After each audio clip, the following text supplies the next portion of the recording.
with our light off and in our dark room, right? In our Christmas room where we are coloring.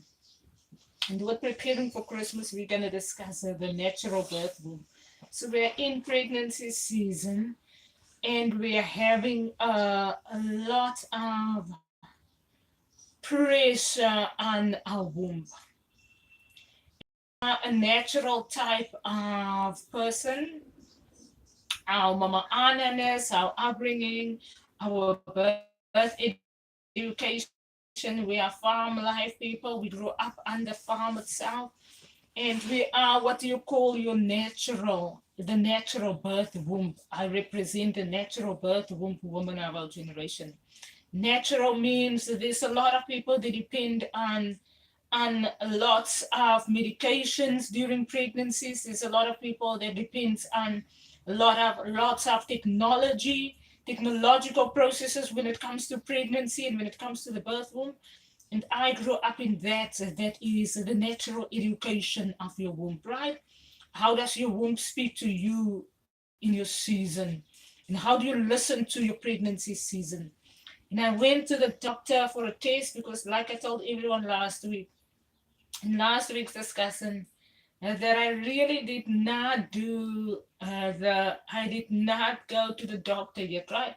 And I went to the doctor and the test said negative, and the doctor's response to Ribea Elise was very, very, very not not procedurally fine for a pregnant mommy.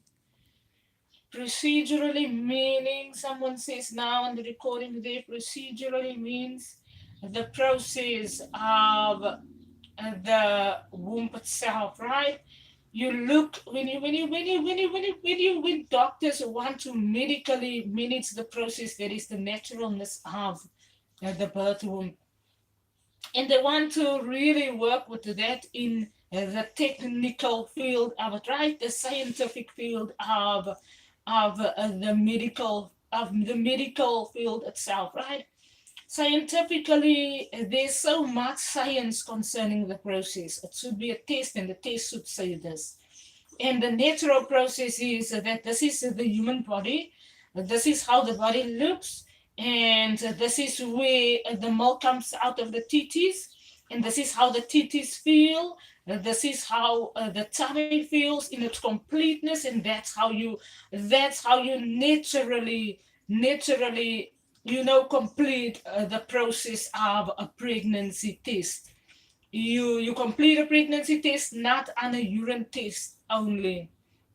And I went for blood test, and they're gonna probably send the results through because they're gonna check it via blood and the blood test, right? Not via, but on the blood test. Nowadays, you can say via that stream and that stream because the communications is technological communications, and the communications can be updated by someone, and all of those processes can affect our wellness as human beings. But what I've done for myself, like I told everyone quite some time ago, is I have monitored myself all these months, right? I have monitored how I feel. I have monitored what I eat, my regular meals. I had my regular iron tablets. Yes, I had the iron and vitamin C that the doctors normally prescribe for me when I'm pregnant, and that I had in previous pregnancies. I normally have my iron and vitamin C in the house, right? And I had that, and I kept it in the cupboard, and I really had that throughout the 9 months, right? Throughout the few months, right? Where we at now, we probably by 8 months already, and my tummy is really, really, really, really 8 months in its own time, in its own season.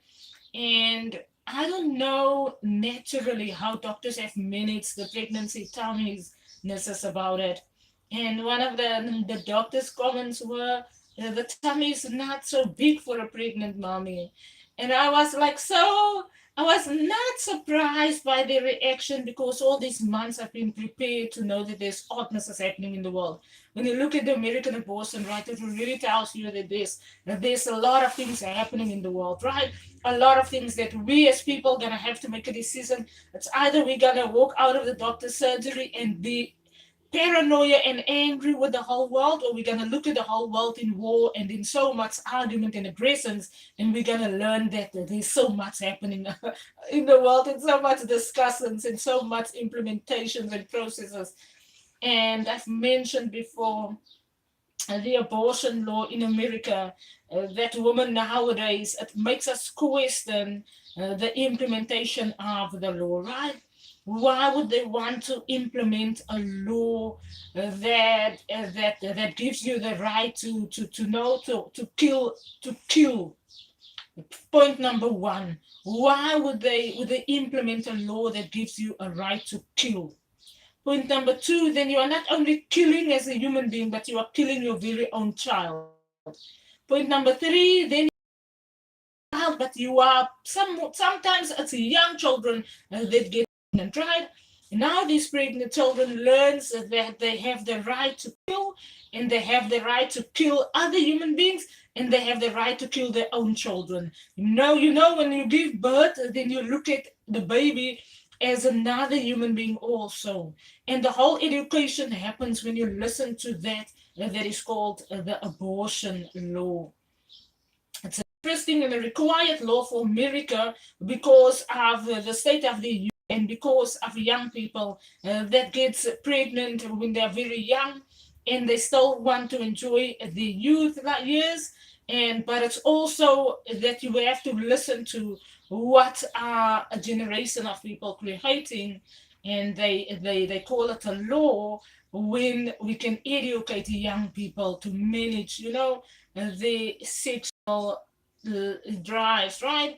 To manage how sexually active they are, right? To educate them that, when you go to dance clubs, you don't just often sleep with this one and this one and that one. It's an education process. It's got to do with the entertainment industry. It's got to do with a whole lot of processes that our generation, a whole lot of processes that our generation can educate on, rather than running for the first assistance in then it's implementing an abortion law. Because at the end of the day, the abortion law stretches the conversation and discussion goes so far. And you look at the LGBTQ in the generation, and LGBTQ women can get pregnant, but LGBT men, and some men were forced to be in LGBTQ, right? I call it LGBTism. some men some men were forced to be LGBT, right? And because of the aggressions that are happening in the world, and no one is telling no one everything. In some countries goes into war, and some people are just required to now choose that route in life, and no one is allowed to say anything about it. And it's just things happening around our generation. Now, generation has to listen to the natural womb, right? The naturalness of the process of what is happening amongst mankind, and how do we naturally reason when our generation finds themselves so much challenged with what is currently happening.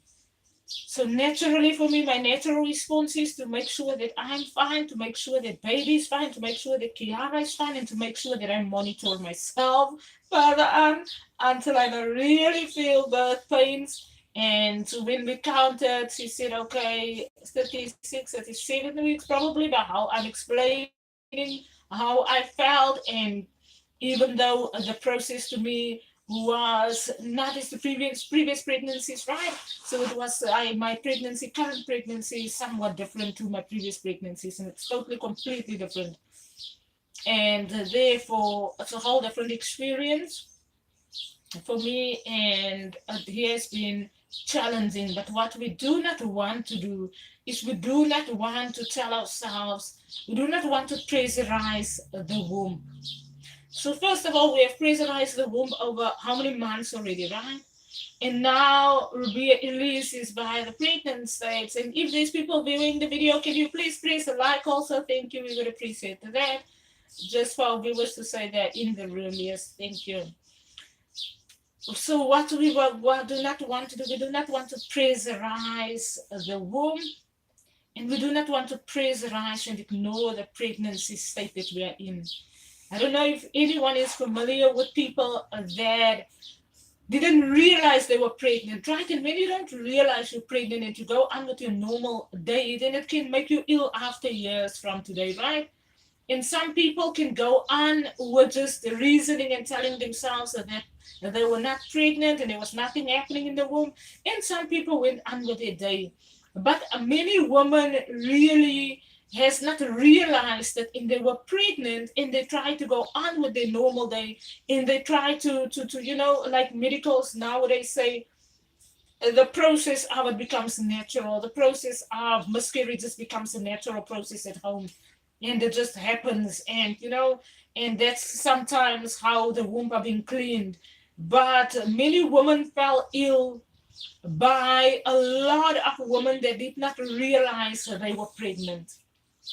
And if the doctors tell you that you're not pregnant and the signs are clear and your tummy is big and the milk is popping out of your titties, and the milk is regularly there in your titties and your tummy is regularly and baby is kicking and giving signs, yes, of life in the womb itself, then it's not for you as a mama to tell yourself to get your mindset off of the pregnancy and to go on with normal day because that can happen. And then the tummy can look as a normal fat tummy and everyone goes on with their day. And for many people, probably it has been working. And for many doctors previously that has dealt with such circumstances has previously realized that people are pregnant and then they were required to say that people are not pregnant. And then people went on with their normal day and the woman fell ill and it can cause a whole lot of illnesses in the human body. If you're gonna believe and tell yourself that you know what, everything that was happening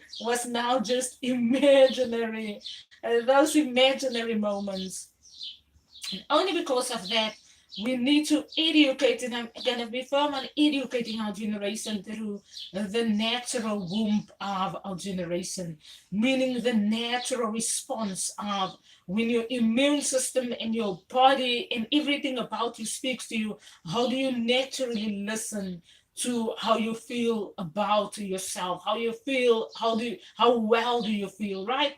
And naturally, what are you required to do to naturally look after yourself and after your well-being rather than technically in scientifical processes? Scientifical processes to our generation has meant that there are so much that we want the doctor to say about, right? I went to the doctor and there was a whole lot of people in the doctor's surgery. There was a whole lot of doctors. And I asked myself, what are we so often coming to do at the doctor's surgery about?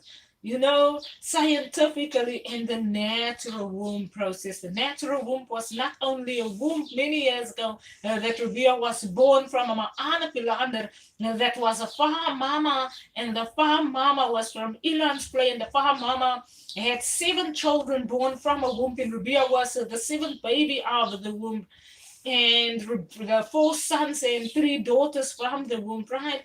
And baby Ribea, Elise, I find myself being the 7th born from my mama Anna Philander's womb. And the doctor tells me that, you know what, all of this is maybe imaginary. And when you are dark skinned, the doctor looks at you with all the things that happened in Africa. And in Africa, women can sometimes act very much. And it's not it's not, wrong for the doctors to reason in that way. But sometimes at the oddest times when you just want people now to really look at you and not look at you with that Africa mindset of the African woman that can play lots of characters in this world. And they can just look at the Ribea type of person when the Ribea type of person is there. And not looking for the Africa in it or the dark skin colors in the person in front of you. And it's gonna be challenging for our generation to educate one another out of that. And that is, do not look for the Africa about it, but listen to Ribea Elise who's in front of you, right? And who's speaking about and whatever the circumstances are. So what are we doing for Christmas gifts? One of our favorite Christmas films I'm going to share with everyone now. And if the film said baby Ribea, Elise, if baby Ellery is not born by December already, 12 a.m. December, then I don't know what's happening. The film is called A Christmas Prince. It's one of my favorite films, yes.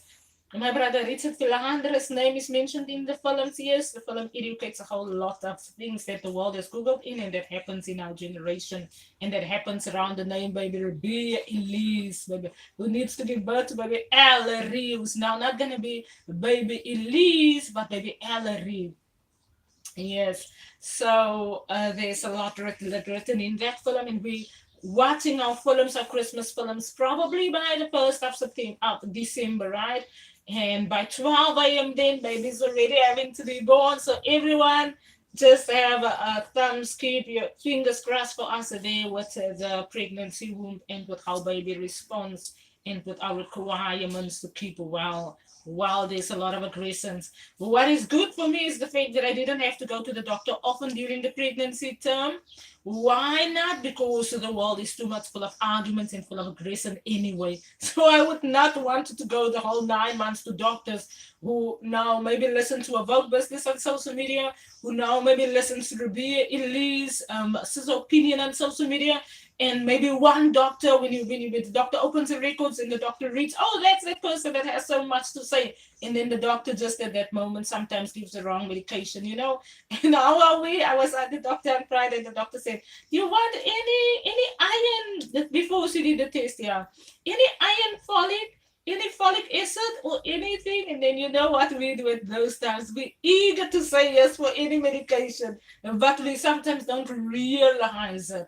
I mean, the world is so much full of arguments. What I've learned from the celebrity house and from watching the films, do not drink medications anymore, everyone, because the celebrities had a lot of arguments and they had a lot of medications that they were drinking, and it was the wrong medications the whole time through.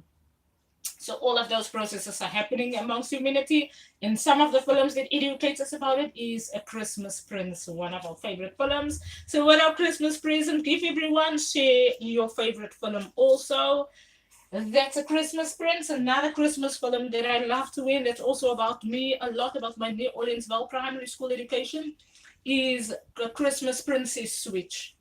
Princess Switch, I've watched it ever since it came out those years to tell me about a lot of things that's happening around me and that I should be. America, right? America has been tuned in and revealing all of these years, so they write to tell me what people are discussing about me. They write a lot of films, and sometimes when you switch Netflix on, then they shift films through to you, and sometimes the films are written sometimes specifically about certain people, you know, that they maybe have been tuned in on all these years. So A Princess Switch and The Christmas Prince. That's films about me and my family. And that is where we're at with a gift here. So this gift cell has a chocolate in. What is our favorite chocolate?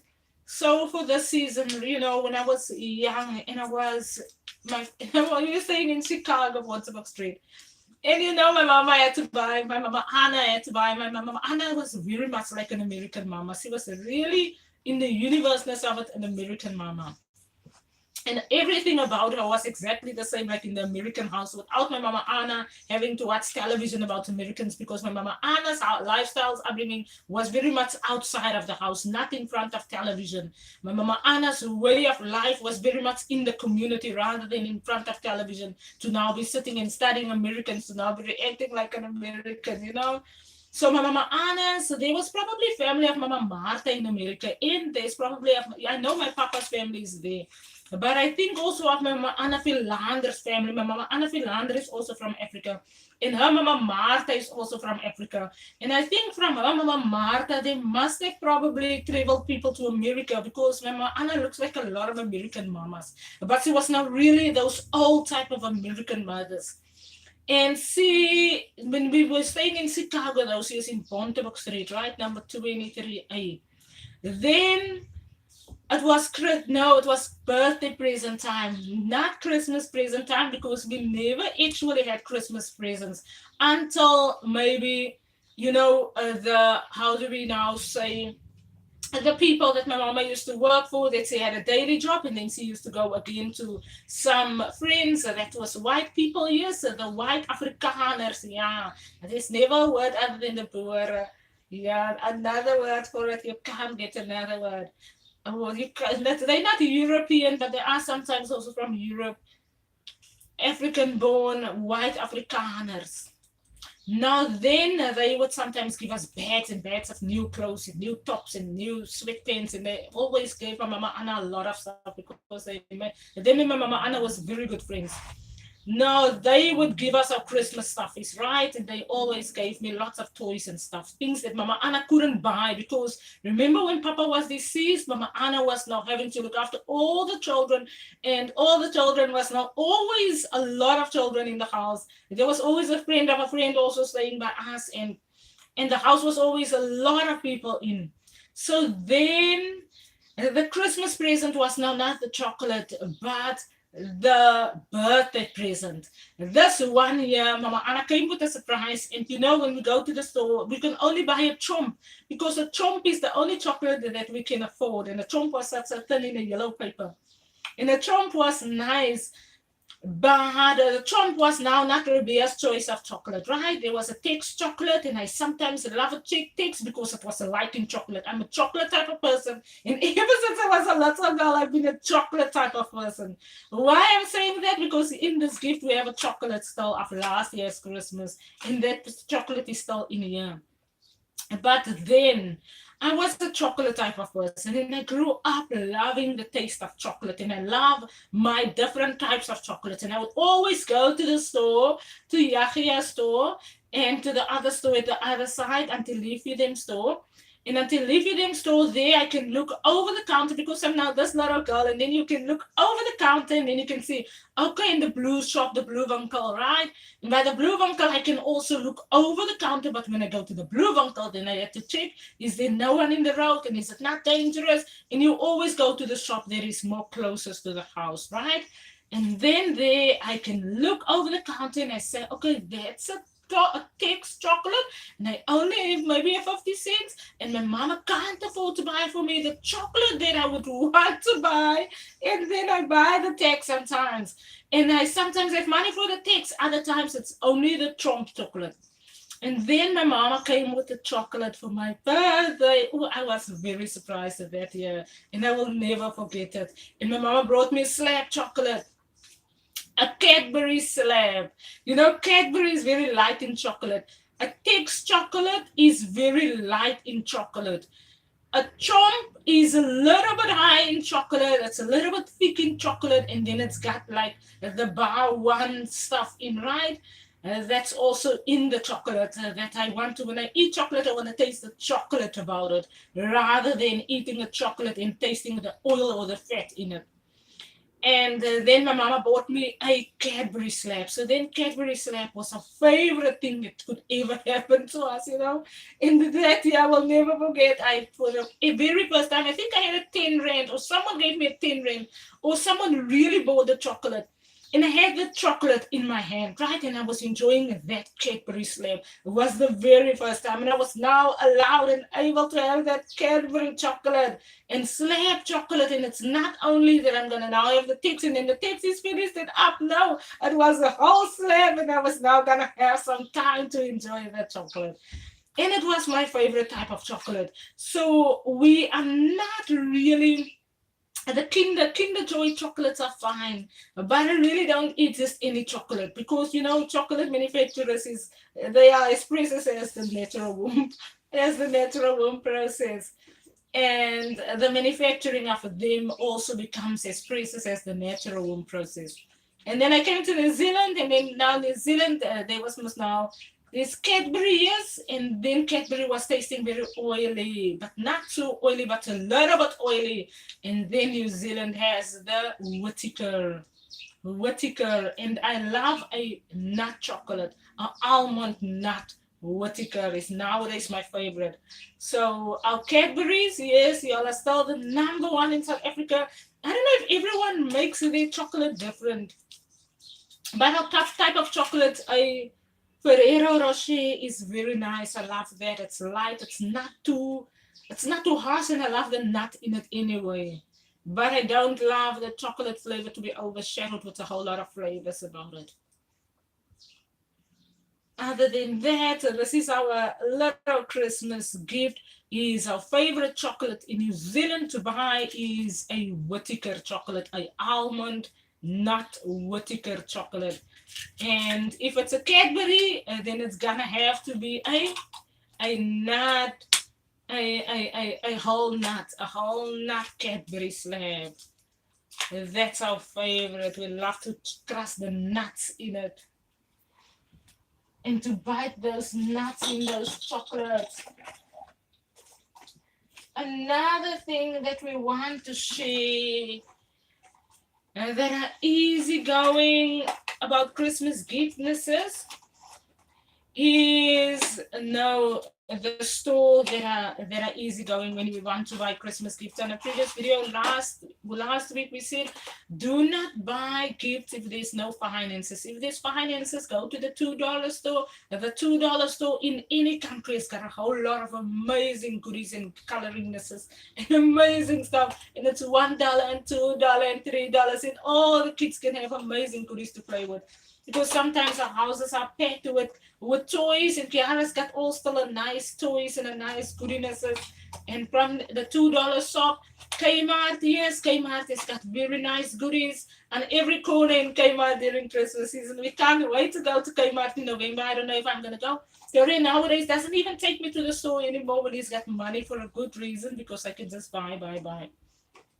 If I make it to Kmart this year, then I'm probably going to just grab a few more stuff. I have a lot of goodies that I'm going to share with everyone next week. We're going to have the table full of all of our kind goodies.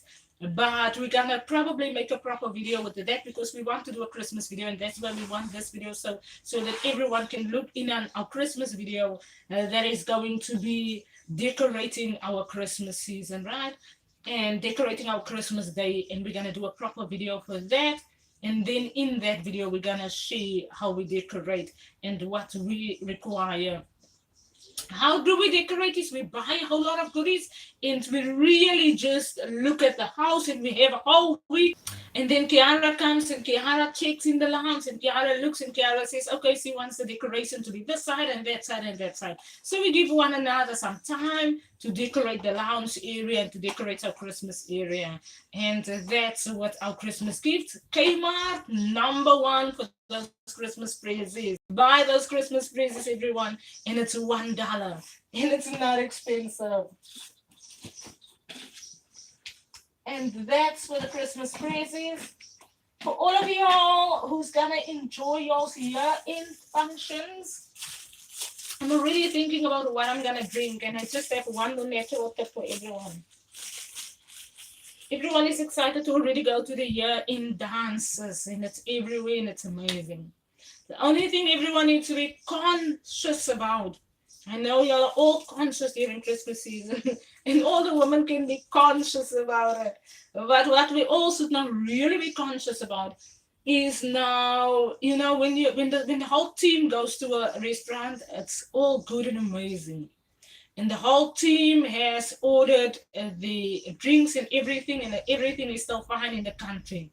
Be conscious of other people that's now not part of the team, that's now also maybe in the pub or maybe in the bar or maybe in the restaurant, and be conscious of them around y'all while the teams are having the enjoyments, only because of alcohols that can be spiked.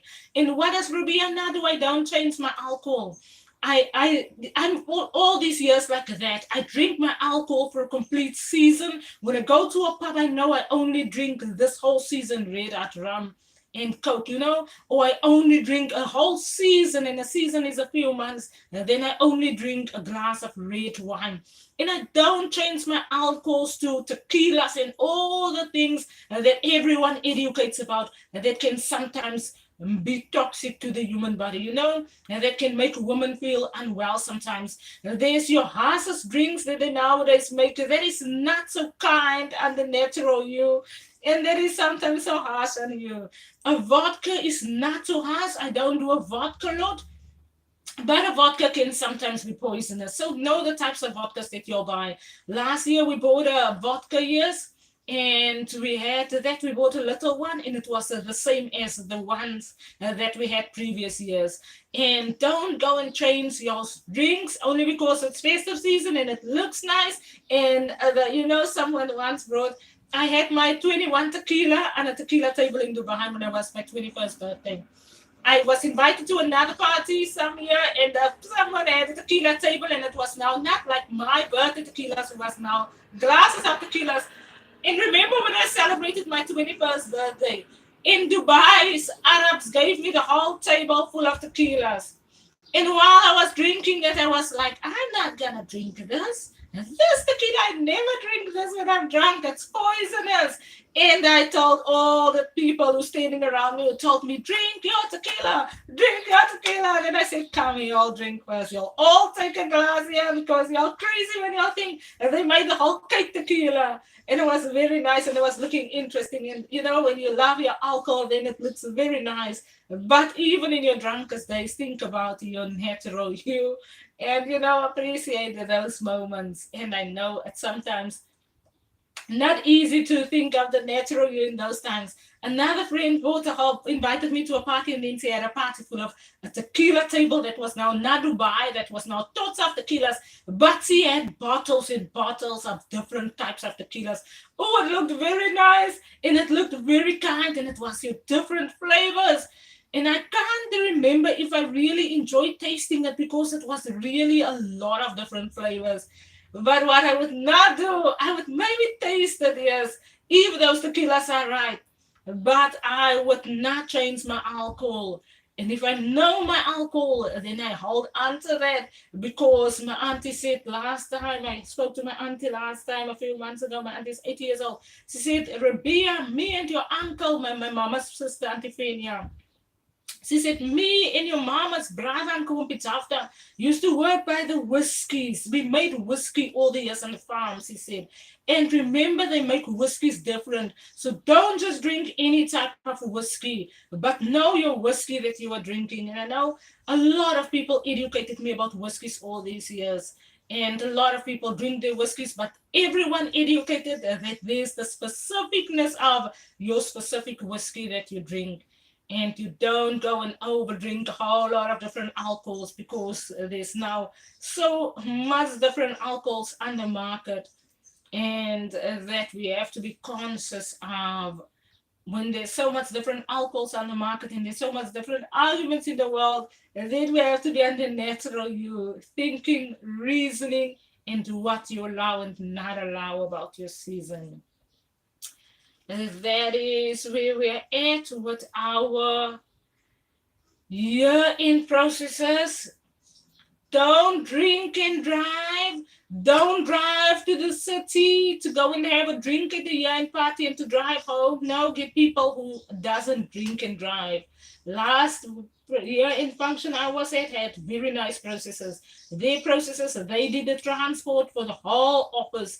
And that's meant to be like that, especially if the office people stay so far into Auckland and they have to so far drive from the city to Auckland again. So all of those processes still needs to be fine, even though we are saying a lot in Auckland. Everyone needs to manage their processes because the whole world are every day saying a lot about a lot of things. And if people the whole time, when people say a lot about certain things, and if people go and react upon it, then the whole world is gonna look like all these arguments for many years. So everyone is just gonna have to learn to go on with their day while there's a lot that everyone has to say, because the whole world is going to say a lot. New Zealand is full of a lot of international people, and a lot of people comes from war countries, and they're all finding themselves in New Zealand, and everyone has to be fine where we are at. In South Africa, there's people that's not from war countries, but for everyone in New Zealand has to learn that everyone can't go and react on what someone is saying on social media. Everyone has to educate themselves out of that mindset and make sure that everyone follows processes that Ribea says. Be direct if it's people that you know that are sometimes putting you in danger. Then you say it directly and go on with your day about it so that they know where you are at and so that they know that you know where they are busy at. Other than that, go on with the normal way of life without having to make every talk or every post or every comment a discussion or meeting about it. The whole world has had so much meetings that not every post of the whole world can be a meeting. My universe says the world has a lot of people, and with all the people that there is in the world, humanity is gonna have to learn to know when to go on with the day rather than wanting to fight one another about this and that the whole time. And that's it for today, everyone, for our Breakfast Saturdays with me, Ribea, Elise, and with our amazingness of the natural womb process. And with nurturing ourselves, continue to watch our photos. Yes, sometimes there was a photo posted we did, and it sometimes it looks odd, and you post it because you sometimes gonna look into someone's tummy, and the tummy is gonna look odd at that day, and then you can't even get a grace about it. So enjoy the oddness of how we post our photos. When we share photos and someone edits it oddly, then we allow it like that because the photo teams can edit our photos sometimes very odd, and we sometimes allow it like that. And because it's part of the educationness of our generation and season. So that's where we are at, everyone. Where we are at with pregnancy, and where we are at with our womb, where we are at with our tummy, and what preparing for the Christmas season. Designing your Christmas day is what's required for us to have our minds attentive to during the season. That is it. Have an amazing day further.